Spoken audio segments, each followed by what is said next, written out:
Hey everyone, if you're not receiving email notifications from Zapier, don't worry. In this tutorial, I'll show you how to fix Zapier email notification issues step by step.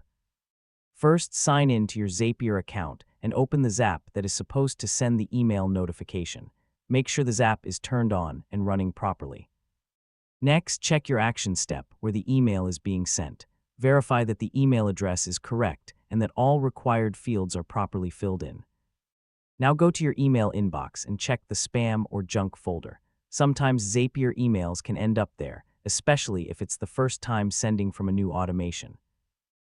Also check your Zap history. If the task shows as failed, open the error details to understand whether it's a data issue, permission issue, or formatting problem.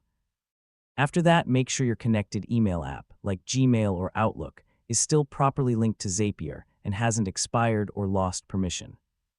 So if everything looks correct but you're still not receiving emails, try testing the Zap manually by running a sample trigger to confirm the workflow works end-to-end.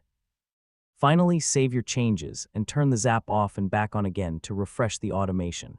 And that's it. Yeah, these steps fix most Zapier email notification issues and help ensure your alerts are delivered properly. Thanks for watching, and I'll see you in the next tutorial.